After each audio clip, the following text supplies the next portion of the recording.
আজ হলদিয়ায় কর্মী সভা করলেন রাজ্যের বিরোধী দলনেতা শুভেন্দু অধিকারী। কয়েকদিন আগেই হলদিয়ার বিধায়ক তথা তমলুক সাংগঠনিক জেলার সভাপতি পদে ছিলেন তাপসী মণ্ডল। কয়েকদিন আগেই তৃণমূলে যোগ দেন হলদিয়ার এই বিধায়ক তাপসী মণ্ডল। তারপরে জরুরি ভিত্তিতে বীজপুরের সাংগঠনিক নেতৃত্বদের নিয়ে কর্মী সভা। এদিন নতুন তমলুক সাংগঠনিক জেলার সভাপতি হিসাবে মলয় সিনহার নাম ঘোষণা করেন। পাশাপাশি তাপসী মণ্ডল দলত্যাগকে নিয়ে কটাক্ষ করেন। তিনি জানান, কোনোদিন কর্মীদের পাশে দাঁড়ায়নি। কর্মীরা মুক্তির স্বাদ পেল, আগামী দিনে ভোটে দাঁড়ালে হারবে বিজেপির কাছে। পাশাপাশি এদিন একাধিক বিষয়ে প্রতিক্রিয়া দেন সংবাদ মাধ্যমের কাছে। যাদবপুরে মহিলা সাংবাদিকের উপর আক্রমণ হয়েছে। যাদবপুর বিশ্ববিদ্যালয়ে এখানে গন্ডগোল এবং মহিলা সাংবাদিকের উপর আক্রমণ হয়েছে। প্রেস ক্লাব কি করছে? চটি চাটছে। এই প্রশ্নটা প্রেস ক্লাবের সভাপতি স্নেহাশিস সুর আর তৃণমূল নেতা কিংসু প্রামাণিককে প্রশ্ন করুন।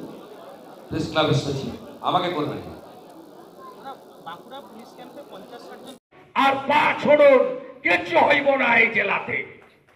মাটি একদম শক্ত।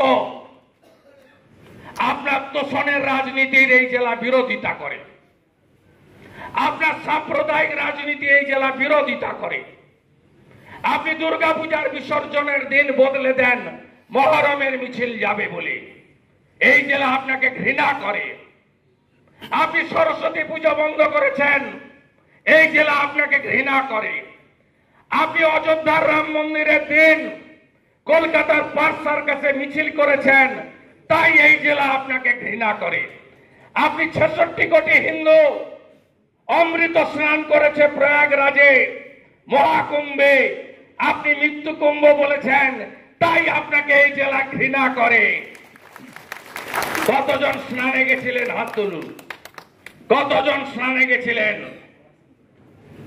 হর হর হর হর হর হর গঙ্গা মাই কি। পাড়ার লোক নিয়ে এসছে, ছিটিয়ে দিয়েছে মাথায়, পূর্ণ হয়েছে, সবাই পূর্ণ করেছে। এর সুযোগ আসবে না 144 বছর পরে।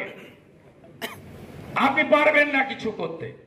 আমি কর্মসূচি দিচ্ছি, আগামী 23 তারিখ রবিবার জমায়েত ক্ষুদিরাম স্কয়ার সিপিটি মার্কেটের সভা।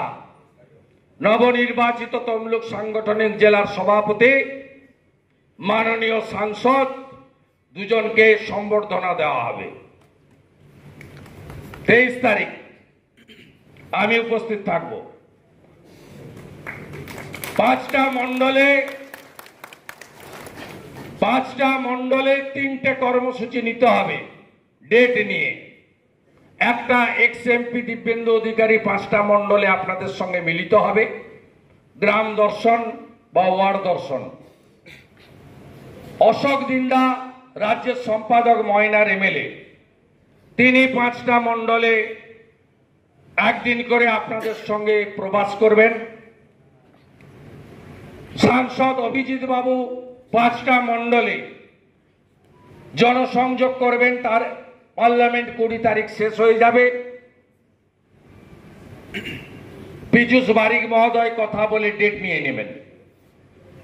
দিব্যেন্দু অধিকারীর কাছ থেকে, অশোক দিন্দা ভারতীয় ক্রিকেট দলের প্রাক্তন সদস্য এমএলএ সম্পাদকের কাছ থেকে এবং সাংসদ অভিজিৎ গাঙ্গুলির কাছ থেকে।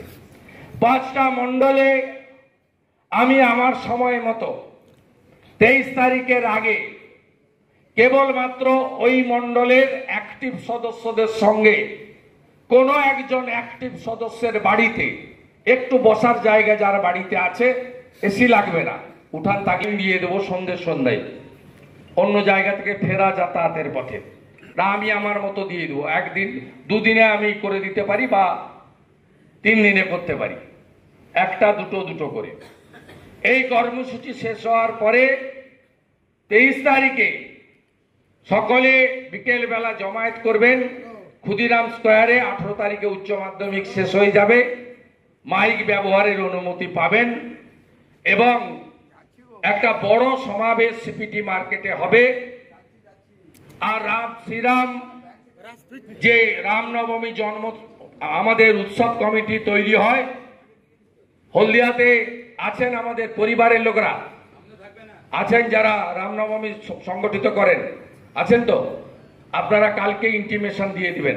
বর্ণাঢ্য শোভাযাত্রা হবে এবং 5টার সময় শোভাযাত্রা বেরোবে। আমি সকালে নন্দীগ্রামে রাম মন্দিরের শিলান্যাস করব। সোনাচূড়াতে 3.5 বিঘা জমিতে রাম মন্দির তৈরি শুরু হচ্ছে। আগামী 6 তারিখে রাম নবমীর দিন জায়গা সংগ্রহ হয়ে গেছে, ডিড হয়ে গেছে, জায়গার ভরাটের কাজ শুরু হয়ে গেছে, প্ল্যান সব জমা পড়ে গেছে। ওরে বড় রাম মন্দির তৈরি হচ্ছে 3.5 বিঘা জমিতে সোনাচূড়া গ্রাম পঞ্চায়েতে। রাম নবমীর উৎসবের মিছিল সূচনা করে দিয়ে আমি হলদিয়া চলে আসব। হলদিয়ার মিছিল শুরু হবে বিকেল 5টার সময় গিরিশ মোড়ে। বর্ণাঢ্য মিছিল করতে হবে। পার্টির মঞ্চ থেকে আর আলোচনা করছি না।